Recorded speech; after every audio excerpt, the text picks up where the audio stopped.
Something emerged from behind the sun on November 1st, 2025, and what scientists saw stunned them into silence. For months, the world had been tracking 3I Atlas, the third confirmed visitor from beyond our solar system.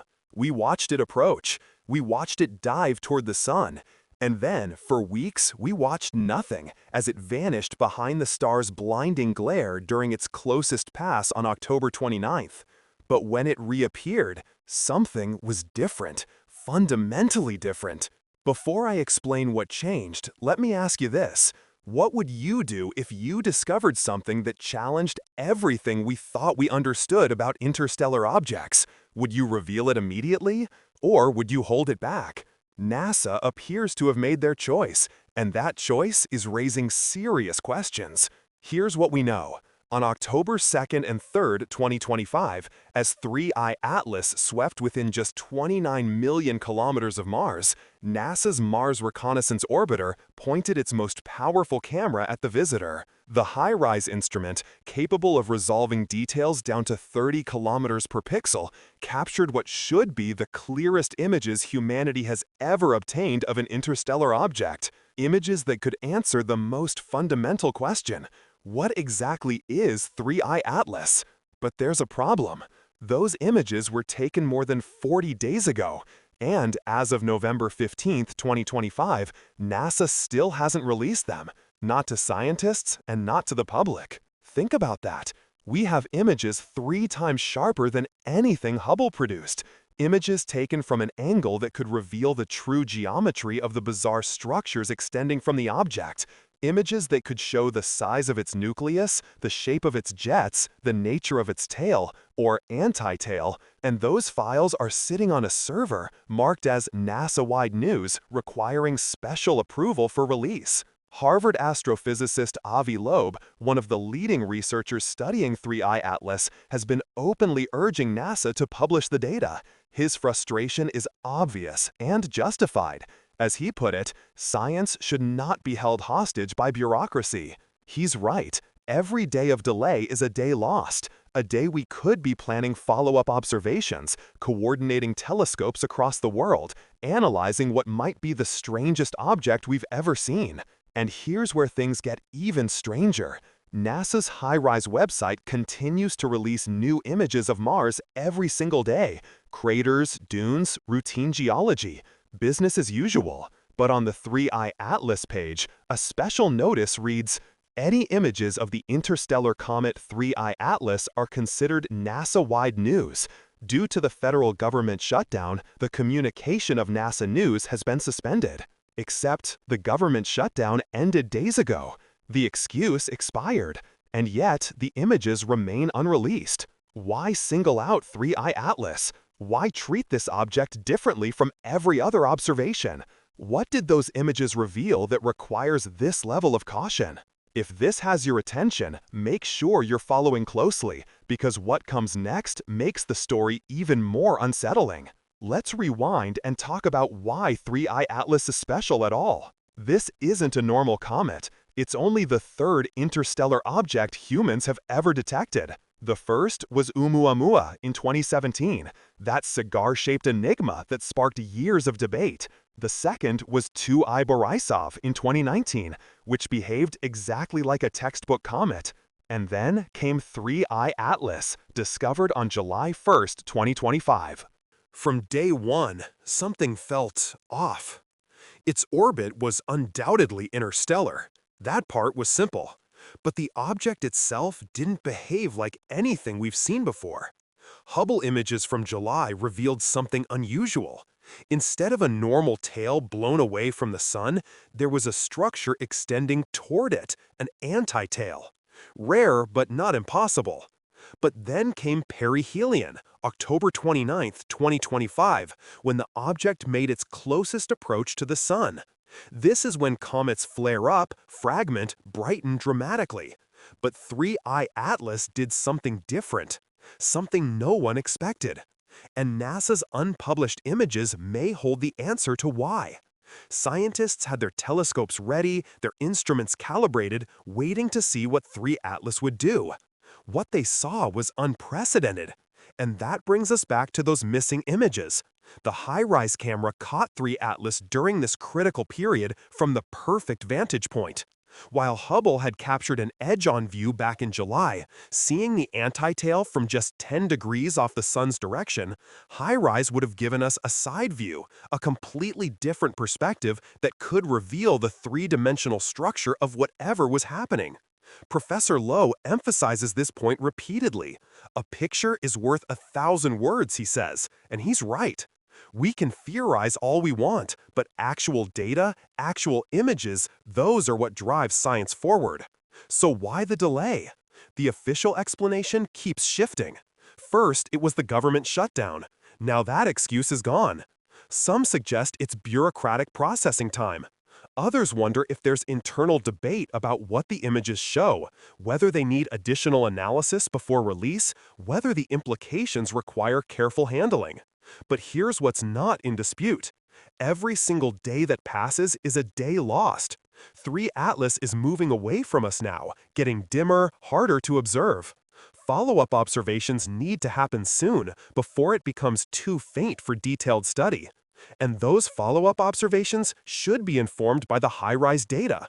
The scientific method works best when information flows freely, when scientists around the world can examine data, offer interpretations, challenge each other's conclusions. When one institution holds back information, especially information this significant, it raises eyebrows. And it's not just Professor Lowe raising concerns. Scientists worldwide are watching this situation, wondering when they'll get access to data that should rightfully belong to the entire scientific community. Now, I'm not here to tell you what to think. I'm not claiming this is some grand conspiracy or cover-up in the traditional sense, but I am pointing out facts. Facts that deserve scrutiny. 40-plus days is a long time to sit on images that could be scientifically game-changing. Long enough to make people wonder what those images might show. Long enough to fuel speculation. Because here's the thing. When 3I Atlas emerged from behind the sun in early November, ground-based telescopes immediately started tracking it again. And what they're seeing is raising even more questions than before. Before I tell you about those observations, if you're enjoying this deep dive into one of the most mysterious objects ever to visit our solar system, please take a second to like this video. It helps more people discover this story. And honestly, this is something everyone should know about. The images that we do have access to, the ones taken after perihelion by ground-based observatories, show something that defies easy explanation. And when you combine what we're seeing now with what we saw before, with the data we have versus the data we're waiting for, a picture emerges that is anything but ordinary. 3 Atlas isn't just passing through, it's performing, putting on a display that has astronomers scrambling to explain what they're witnessing. And somewhere in a NASA database, there are images that might hold the key to understanding it all. The question isn't whether those images will eventually be released. They will be. The question is what they'll show when they finally see the light of day. And more importantly, why it took so long for the public and the scientific community to see them. This is just the beginning of the story. What happened after 3 Atlas emerged from the sun's glare is even more bizarre than the bureaucratic delays. We're talking about structures that shouldn't exist, behaviors that don't match any comet we've ever studied, and measurements that have scientists doing double takes. On November 9, 2025, astronomers M. Jorger, G. Raymond, and E. Prosperi released an image that stopped the scientific community in its tracks. It wasn't the fact that they'd captured 3 Atlas after perihelion. That was expected. What wasn't expected was what the image revealed. Multiple jets, at least 7 distinct structures extending from the interstellar visitor. But here's what made this extraordinary. Some of those jets were pointing in the wrong direction. Let me explain why this matters. When a comet approaches the sun, solar radiation heats its icy surface. The ice sublimates, turns directly from solid to gas, and this gas carries dust particles with it, creating the classic comet tail. Physics dictates that this tail should point away from the sun, pushed by solar radiation pressure and the solar wind. This is basic comet behavior, textbook stuff. We've observed it thousands of times. 3 Atlas decided to ignore the textbook. The images showed jets extending toward the sun, not just one. Multiple anti-solar jets, defying the very physics that should govern their behavior. And surrounding all of this, a massive glowing halo extending outward for 500,000 kilometers. 500,000 kilometers, that's roughly the distance from the Earth to the Moon. And that's just the visible halo. Professor Lowe, analyzing these images, counted at least 7 distinct jets, 7 separate structures, each one representing material being ejected from the surface of this object. Some pointing away from the sun as expected, others pointing directly toward it. Now, before you jump to conclusions, let's be fair. Antitails aren't completely unknown in cometary science. They can occur under very specific geometric conditions when you're viewing a comet from a particular angle, and the dust particles are distributed in certain ways. Perspective can play tricks on our eyes. But here's where it gets complicated. We're not talking about a single antitail viewed from one angle. We're talking about multiple structures observed from different vantage points by different telescopes, all showing the same thing. A complex, almost organized pattern of jets extending in multiple directions. 2 days later, on November 11th, another image hit the astronomical community. This one from Frank Nebling and Michael Bierner, and it told the same story but with even more clarity. 2 prominent anti-tail jets heading toward the sun. One larger tail extending in the opposite direction, and all of it part of this intricate symmetrical structure that doesn't quite match anything we've seen before. The Virtual Telescope project, run by Gianluca MSI, has been tracking 3 Atlas for days now. He's released a series of images showing the evolution of these structures. And here's what's fascinating. The tail is growing, visibly, measurably growing longer with each observation. Day by day, these structures are extending further into space. Now, comets do develop tails as they approach and pass the sun. That's normal. What's not normal is the complexity. What's not normal is the geometric precision. What's not normal is having multiple jets that seem to maintain their distinct identities rather than blending into a diffuse cloud. Think about it this way. Imagine you're heating an ice cube. As it melts, water runs off in all directions, following gravity and the shape of the surface. It's chaotic, unpredictable, random. Now imagine that ice cube producing 7 distinct streams of water, each one maintaining its direction, its shape, its identity. That's odd. That requires explanation. Some scientists are proposing that we're seeing the result of specific ice pockets on the surface of 3 Atlas. As the sun heats different areas, different vents open up, each one producing its own jet. The direction of these jets would depend on the orientation of the surface, the composition of the ice, the rotation of the object. It's a reasonable explanation, and it might be correct. But then there's another possibility, one that Professor Lowe has been careful to articulate without making definitive claims. What if these aren't passive vents?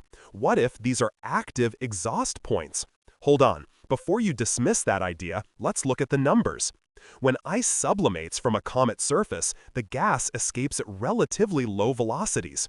We're talking a few hundred meters per second at most. That's the speed dictated by the physics of sublimation. The spectroscopic measurements that scientists can make, measuring the Doppler shift of molecular lines, should show velocities in that range. If we're looking at a natural comet outgassing, but if those jets were being produced by something else, by thrusters for example, the velocities would be different, significantly different. We'd expect to see speeds of several kilometers per second, an order of magnitude higher. Here's the thing. Those spectroscopic measurements can be made right now, with telescopes that are currently observing 3 Atlas. We could know definitively whether these jets are moving at comet speeds or at something faster. We could settle this question with data. But we need those observations to happen soon, because 3 Atlas is moving away, getting dimmer every day. The window for detailed spectroscopy is closing. And that brings us back to those high-rise images sitting in NASA's database. Those images would show us the side view of these jets. They would reveal their 3-dimensional structure. They would tell us if there's a central nucleus with vents or if the geometry suggests something else entirely. If you're starting to see why this is frustrating for scientists, hit that like button. This story needs to reach more people. The more eyes on this, the more pressure there is for transparent, open science. Let's talk about what makes these jets so unusual from a structural standpoint. In typical comets, jets are ephemeral. They form, they dissipate, they change shape rapidly as the comet rotates, and different areas get exposed to sunlight. They're dynamic, constantly evolving. What we're seeing with 3I Atlas is different.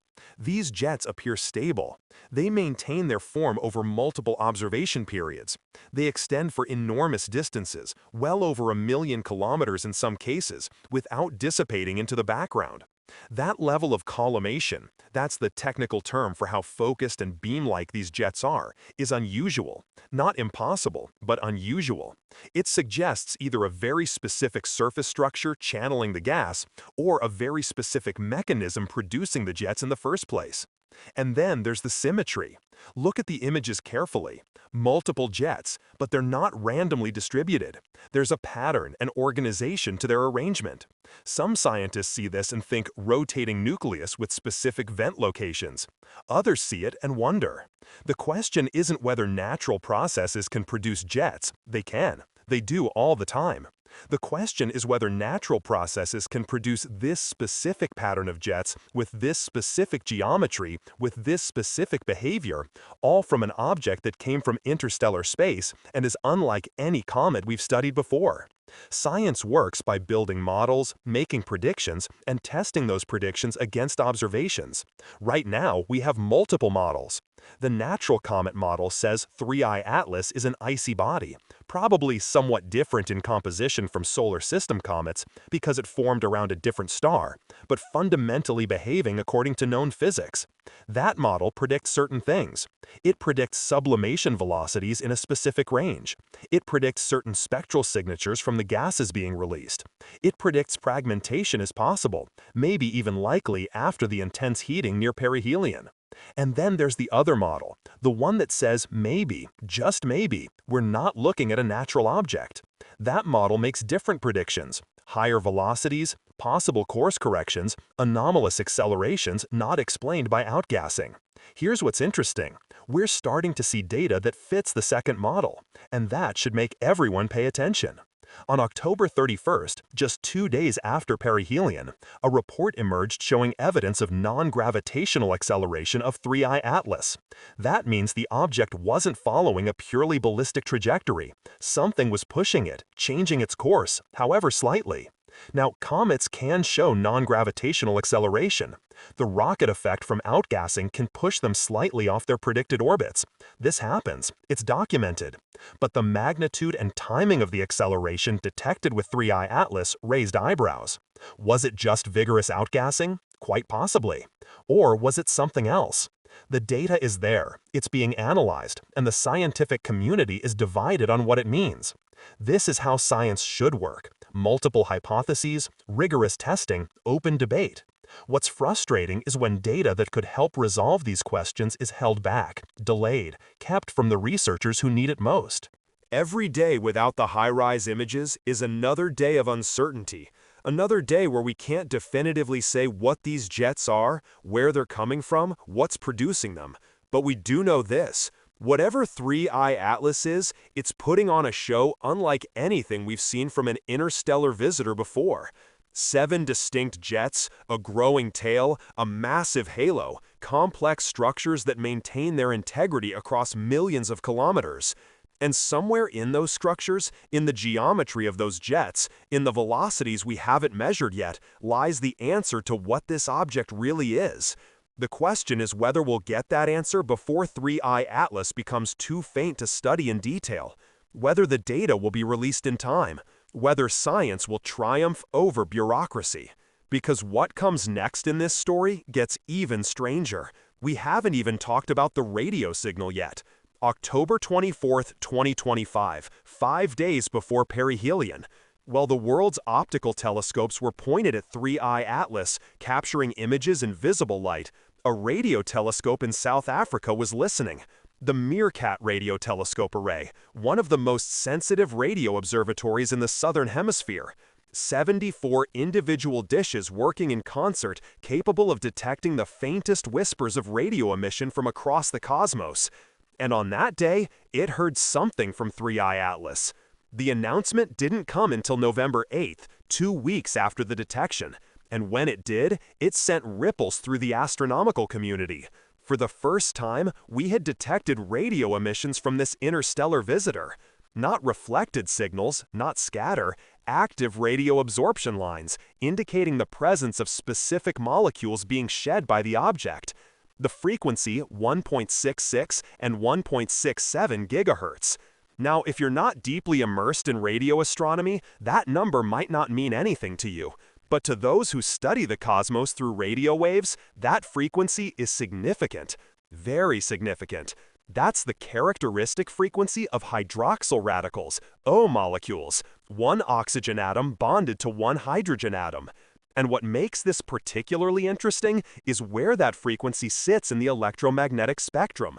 It's in what's called the water hole, the region between 1.42 gigahertz, where hydrogen emits naturally, and 1.67 gigahertz, where hydroxyl radicals absorb and emit.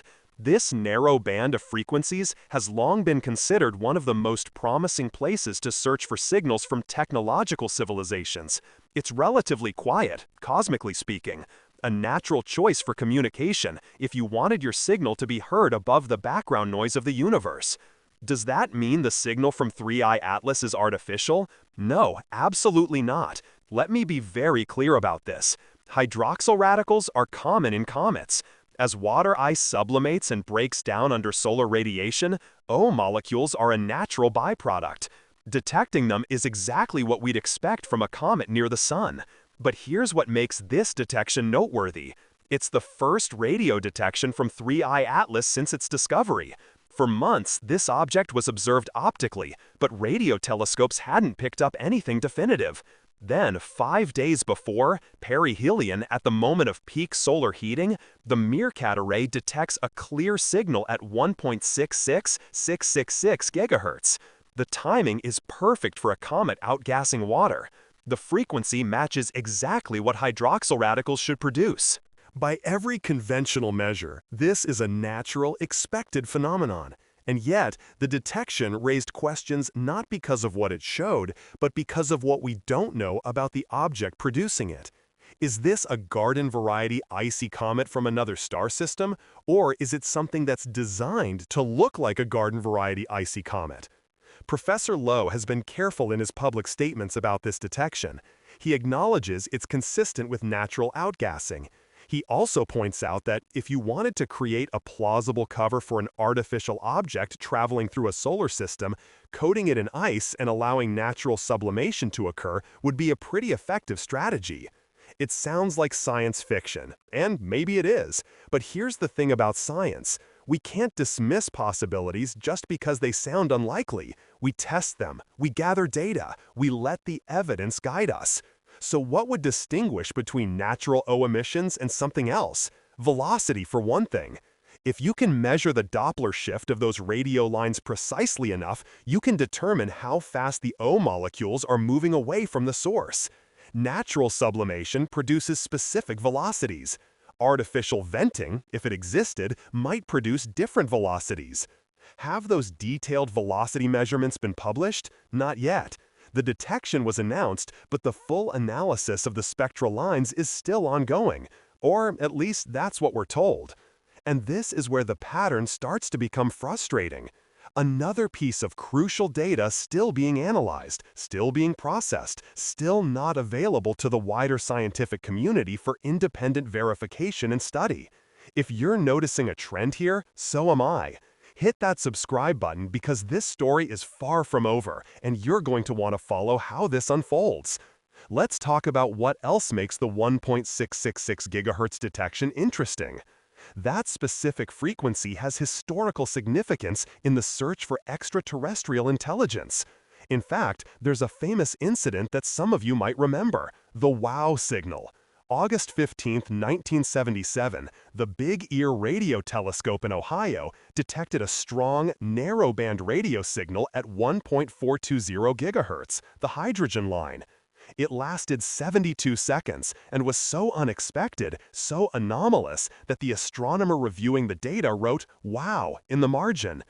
To this day, that signal has never been satisfactorily explained, and it's never been detected again, despite decades of follow-up observations.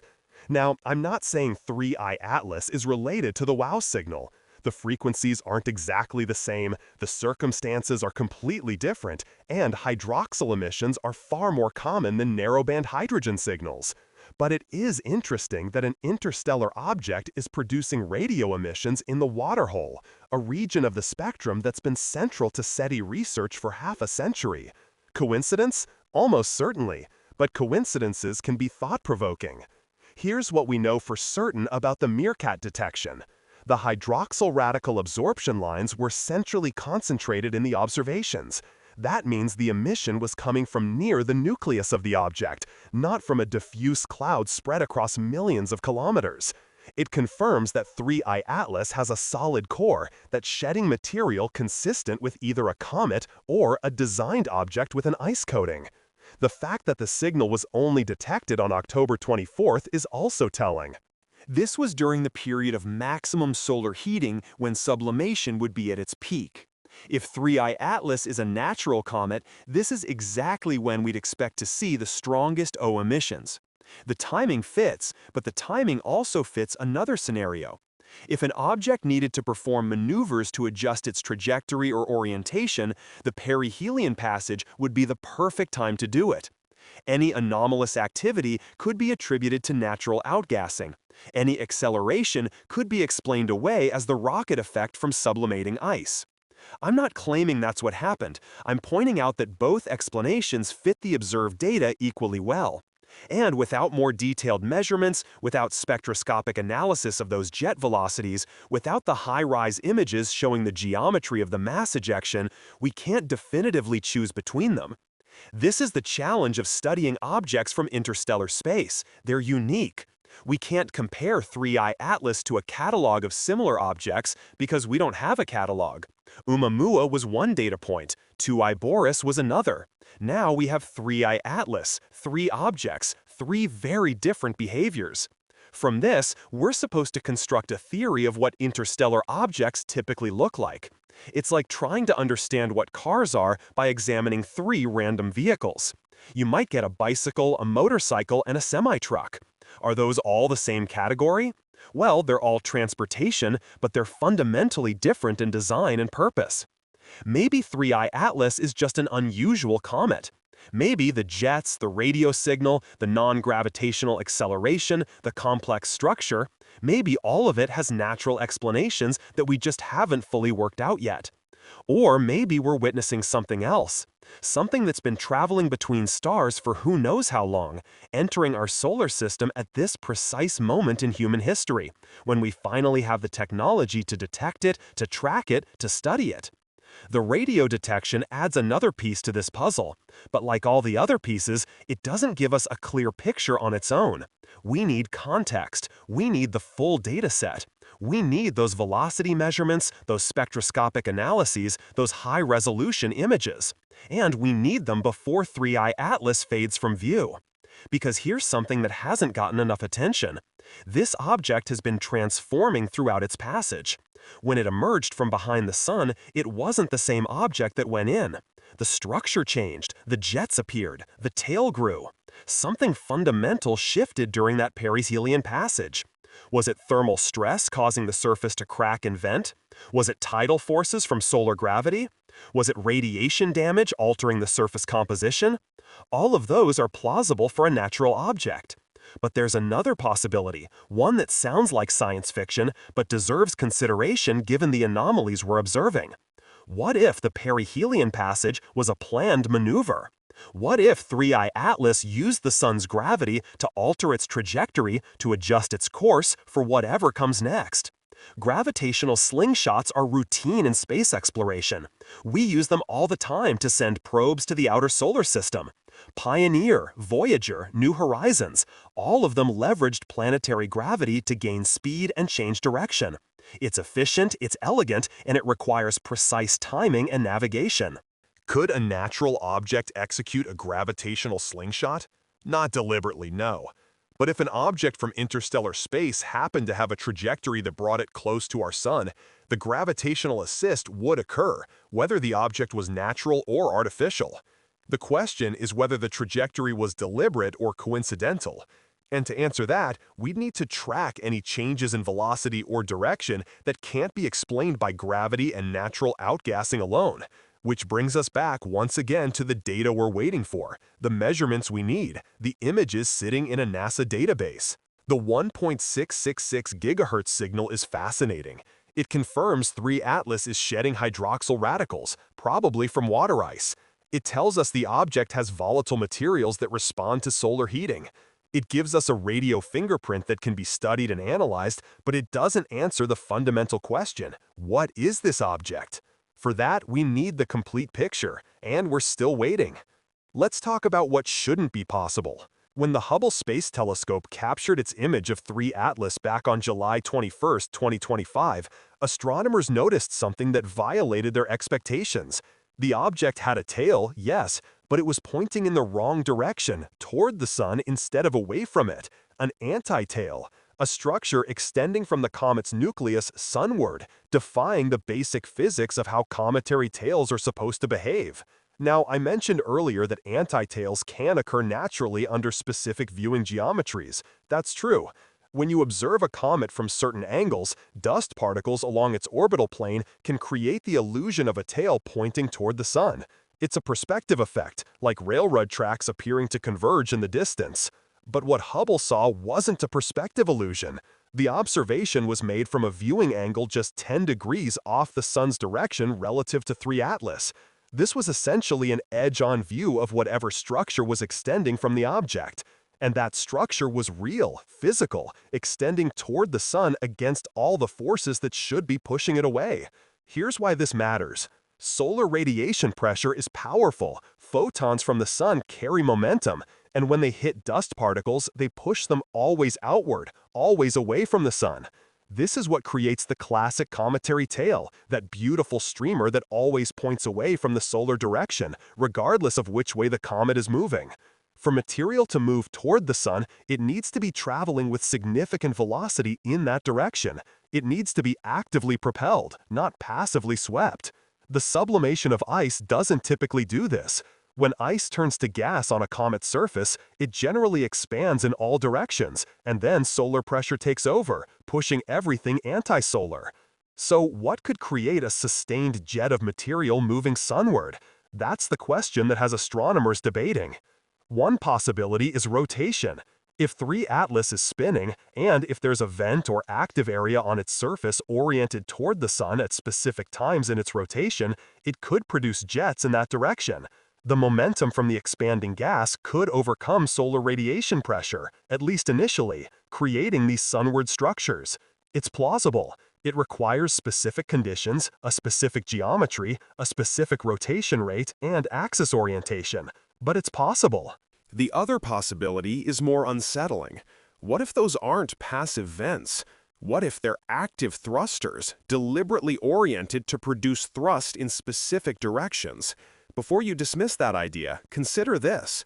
If you were traveling through interstellar space and needed to navigate, how would you do it? You couldn't use chemical rockets. You'd run out of fuel millennia ago. Solar sails wouldn't work in the darkness between stars. But if you had a store of volatile material, ice for example, you could use solar heating to sublimate it in controlled bursts. Natural lookout gassing that's actually precisely timed propulsion. It would be elegant, it would be efficient, and it would be almost impossible to distinguish from natural cometary activity unless you measured the velocities very precisely and tracked the trajectory changes with extreme accuracy, which again requires the data we're still waiting for. Let me paint you a picture of what we observed. Before perihelion, 3E Atlas had this anti-tail structure visible in the Hubble images. One major feature, anomalous, but not beyond explanation. Then came the perihelion passage. October 29th, the object dove to within 130 million miles of the Sun, experiencing intense heating, intense gravitational stress, intense radiation. And when it emerged, it had transformed. Not one anti-tail, multiple jets, at least 7 distinct structures, a massive halo extending 500,000 kilometers, a growing tail that's been measurably extending day by day, complex geometry that's being maintained across millions of space. What happened during that perihelion passage? What changed? If 3E Atlas is a natural comet, the explanation is thermal stress. The sun's heat penetrated deep into the nucleus, creating new cracks, opening new vents, releasing trapped gases.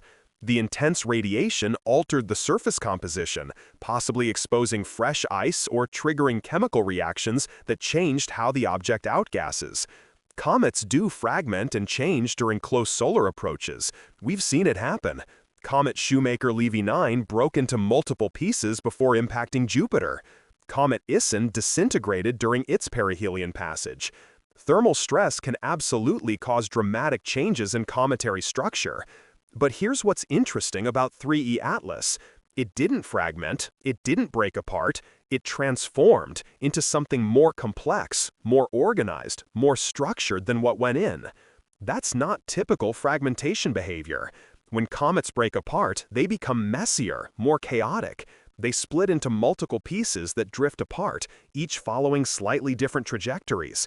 They don't develop 7 symmetrically arranged jets that maintain their coherence over time. Unless, of course, the object was designed to withstand the perihelion passage. Unless the transformation was planned, anticipated, part of the mission profile. I know how that sounds. I know it sounds like science fiction. But consider the alternative. Consider what we're being asked to accept if this is purely natural. An interstellar comet different from the one other interstellar comet we've studied in detail. 2I Borisskaya, different in its composition, its behavior, its response to solar heating. It happens to have a trajectory that brings it close to our sun. It happens to develop anti-solar jets at just the right time. It happens to undergo a dramatic transformation at perihelion that makes it more complex rather than fragmenting it. It happens to show non-gravitational acceleration that can't be fully explained by conventional ouching models. That's a lot of coincidences. Now, don't get me wrong, coincidences happen. Nature is full of unlikely events that occur through pure chance. The universe is vast and statistical improbabilities become certainties given enough opportunities. But science demands we consider all possibilities. And right now, we have 2 competing explanations that both fit the observed data. We need more data to distinguish between them. Let's talk about what that transformation tells us, regardless of which explanation is correct. The fact that 3I Atlas changed so dramatically means it was holding something back. There was potential energy, whether thermal, gravitational, or chemical, stored in that object that got released during perihelion. For a natural comet, that stored energy would be solar heat penetrating the insulating outer layers, reaching subsurface ice, building pressure until it found release through new vents and fractures. For an artificial object, that stored energy could be whatever power source has been keeping it operational for the thousands or millions of years it's been traveling through interstellar space, finally activated or ramped up during the solar passage. Both explanations require assumptions. The natural explanation assumes this interstellar comet behaves like solar system comets despite forming in a completely different stellar environment. The artificial explanation assumes technological civilizations exist and build interstellar probes. Which assumption is more reasonable? That depends on your priors, your understanding of astrobiology, your assessment of the Drake equation, and the Fermi paradox. What we can say objectively is this: 3I Atlas is behaving in ways that are challenging to explain with simple models. It's at the edge of what natural processes can plausibly produce. And the more anomalies that pile up, the more carefully we need to examine our assumptions.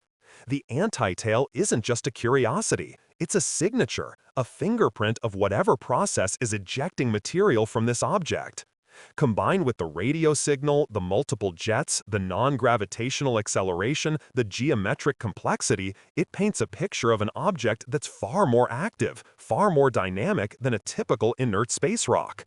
And here's something that hasn't been emphasized enough. 3I Atlas survived perihelion intact. Many comets don't. The thermal stress, the tidal forces, the radiation, it's enough to tear a loosely bound icy body apart. But 3I Atlas held together. More than that, it emerged more active than before. That suggests structural integrity. That suggests either a comet nucleus with unusual strength held together by something more than just gravity and frozen volatiles, or it suggests an object with an internal structure designed to withstand such stresses. We won't know which until we have better data on the object's size, shape, and composition. And the best data we have, those high-rise images from Mars' orbit, are still locked away. Every time I mention those images, I feel like I'm beating a dead horse. But this is important. Those images represent our best chance to see the three-dimensional structure of the jets and anti-tail. They would show us if there's a central nucleus or a more distributed structure. They would reveal details that could settle many of these questions. The fact that they're being held back, whether for bureaucratic reasons or something else, is hampering scientific progress at a critical moment. If you've made it this far in the video, thank you. This is complex material, and the fact that you're still engaged means you understand why this matters. Please hit that like button, share this video. This story needs more attention, and your engagement helps make that happen. As 3I Atlas moves away from the Sun, its activity should theoretically decrease. Less solar heating means less sublimation, which means the jets and tail should fade. That's what happens with normal comets. So the question is, will 3I Atlas follow that script, or will it continue to surprise us? The observations over the coming weeks will tell us a lot. If the jets persist even as solar heating decreases, that would be very difficult to explain with natural outgassing. If the object shows any course corrections or anomalous accelerations that can't be attributed to the rocket effect, that would raise serious questions. We're in a unique moment. An interstellar visitor is passing through our solar system, close enough to study in detail, active enough to reveal its nature through its behavior. This won't last forever. In a few months, 3I Atlas will be too far away, too faint for detailed observations. Whatever it is, whatever secrets it holds, we have a limited window to discover them, and that window is closing. Step back with me for a moment. Let's look at the bigger picture.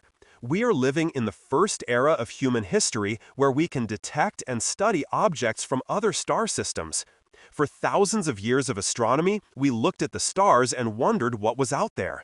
Objects from other stars were theoretical, imagined, beyond our reach.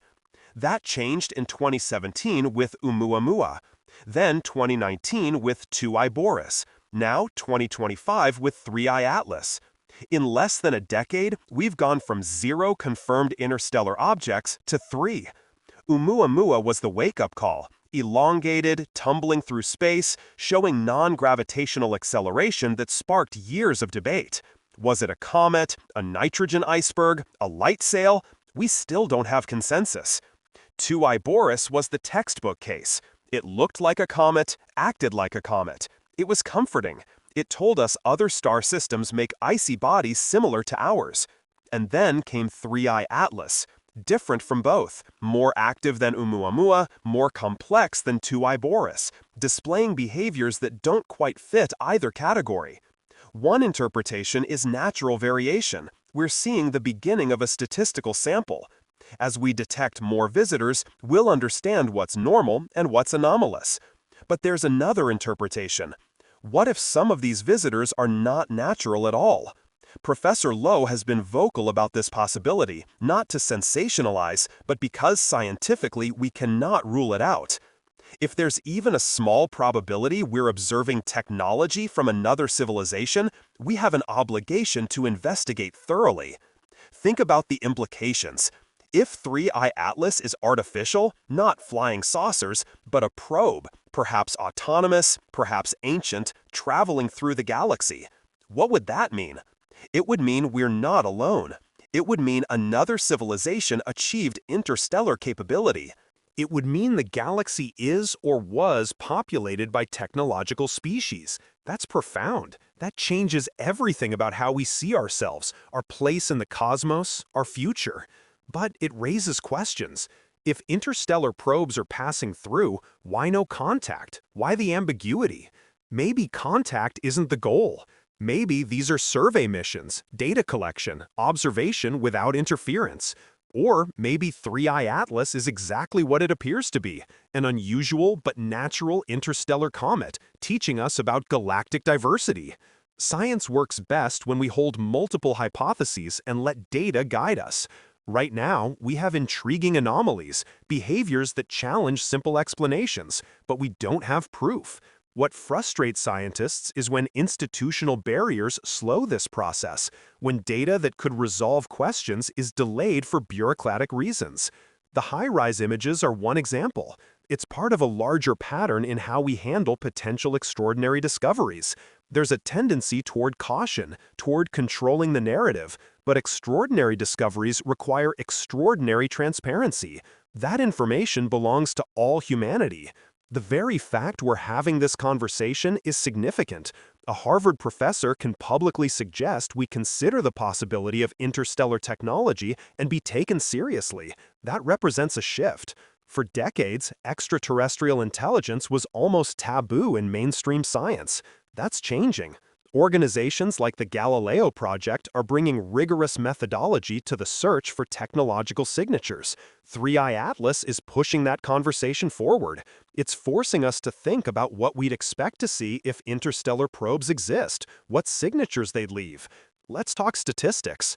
Based on detection rates, we see roughly one interstellar object every couple of years. But that's just what we're detecting. Our surveys miss the vast majority. Estimates suggest thousands of interstellar objects might be in our solar system at any time. Most are small, inert, unremarkable. But statistically, if even a tiny fraction of civilizations send out probes, we should encounter technological artifacts. The galaxy is 13 billion years old, hundreds of billions of stars. If even 1 in a million hosts technological civilization, and if a tiny percentage create probes, the galaxy could be saturated with artificial objects. This is the Fermi paradox. If intelligent life is common, where is everybody? Maybe we're seeing it right now, too cautious to recognize it. Or maybe the galaxy is empty of other technological life, and every anomaly has a natural explanation. Both possibilities are humbling. Both reshape how we think about our place in the universe. What we can say is that 3I Atlas has given us an opportunity, a chance to test assumptions, push observational capabilities, practice systematic investigation, and those discoveries are coming. The Vera Rubin Observatory will revolutionize our ability to detect interstellar objects. It's expected to find dozens of new visitors in the coming decade. Imagine having not 3 data points, but 30 or 300, building a real statistical sample of what passes through our solar system. Some will be mundane, but some might display the same anomalies we're seeing with 3I Atlas. With larger samples, we'll distinguish between natural variation and genuine outliers. If you found this thought-provoking, make sure you're subscribed. This story is still unfolding. As more data comes in, we'll keep analyzing, questioning, and searching for answers, because that's what this is about. Asking questions, following evidence, remaining open to possibilities we might not have considered. 3I Atlas is teaching us how to do that, and the lessons we're learning now might be crucial for understanding what comes next. So where does this leave us? It's November 15th, 2025. 3I Atlas is moving away from the sun, fading from view day by day. The window for detailed observations is closing, and we still don't have definitive answers. We don't know the exact size of its nucleus. We don't know the composition of those jets. We don't know the velocities of the ejected material. We don't have the high-rise images that could illuminate these mysteries. What we do know is that 3I Atlas is unlike anything we've encountered before, more active than Oumuamua, more complex than 2I Borisov, more enigmatic than any comet from our own solar system.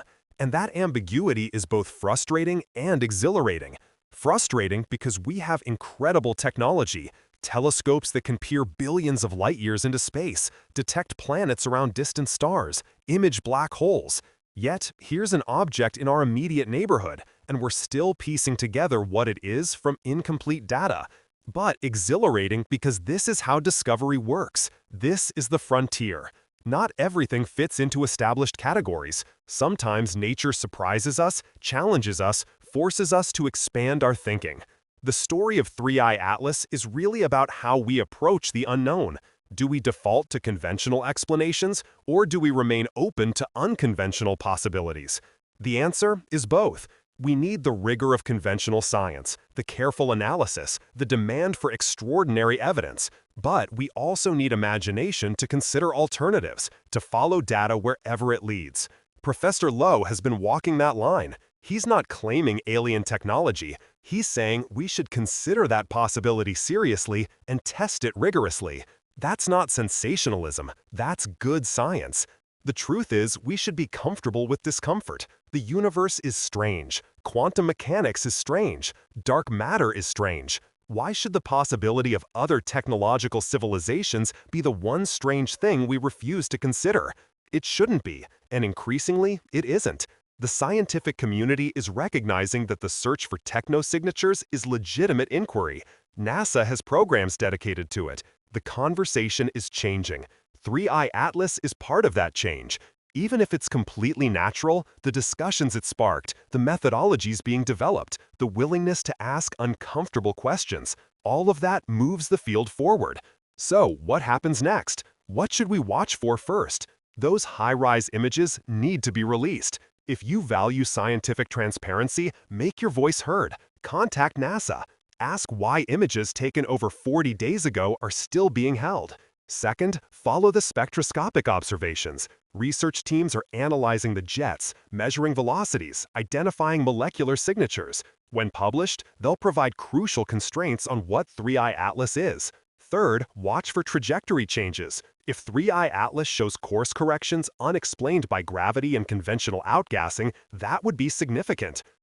Precision tracking will pick up any anomalies. And fourth, stay informed about the broader search. The Vera Rubin Observatory is beginning survey work. We'll discover many more visitors from beyond our solar system. Each one is a data point. This channel will continue covering these discoveries. We'll analyze data as it comes in and keep asking the hard questions, but I need your help.